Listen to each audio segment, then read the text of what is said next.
My name's Dave McNeilan, and we're here in Mercer County, Ohio, and we farm close to 1,000 acres. We've got maybe a little over 900 acres tillable, and right now it's on a 50-50 rotation between corn and soybeans. Depending on the year, sometimes we'll have a little bit of wheat in there. We've got quite a few acres of filter strips and waterways.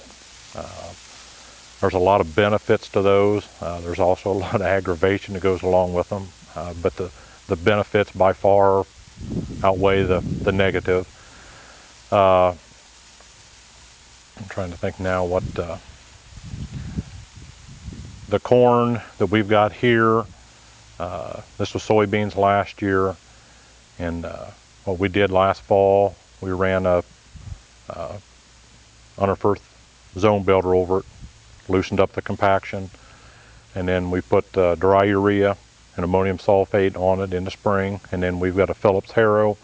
We came in, we ran that, made 2 passes with the harrow, and then we no-tilled the corn into that. And then we came back when the corn was, I'm going to say 6 to 8 inches tall, and we side dressed 28 on it. It is twin row corn. We've been planting twin row corn now for, this is the 5th season for it. I'd like to think that there's some benefits from the twin row corn. I'm really hoping that this year I'll see those benefits. I've said for the last 5 years now that in a really good year that I'll see the benefits that I'm hoping for. I guess my way of thinking is with the twin row, I'm not planting in any tire tracks. I'm giving the corn plant more room to grow. You're spacing the seed out. The corn plant will canopy, the field will canopy quicker. I can still come in and side dress it with the regular 30-inch row applicator. I can still harvest it with the 30-inch row corn head. This year, when the custom guys that we had spray it, they was actually able to get down between the twin rows. Sometimes in the past, what we've done is we've had them go crossways across the field. I felt by doing that, there was less chance of running down maybe a whole row of corn. Like I said, I was really surprised this year that they was able to get the machine narrowed down enough to get down between. We plant all of our soybeans in twin row as well. I think the twin row soybeans by far are the way to go.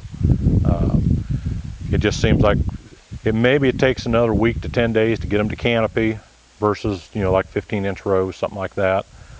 But what I like about it is I'm not planting the same way there. I'm not planting it. None of the soybean rows are in any tire track. It's all undisturbed soil. And the nice thing about it as well is I get a little air movement down those rows. I like to think that, my disease pressure is a lot less. And then as well in the fall of the year, I think it helps me on dry down because I can get a little bit more air movement down the rows. To look at them, they look like a very bushy 30-inch row bean. They're very easy to harvest. We've got RTK on the planter and on the combine, but truthfully, you could just harvest these twin row beans. I wouldn't need the RTK on the combine. Just historically in the past, I wouldn't even look at the snouts on the platform. I would just look at the rows right there in front of me and not worry about what was on the outside.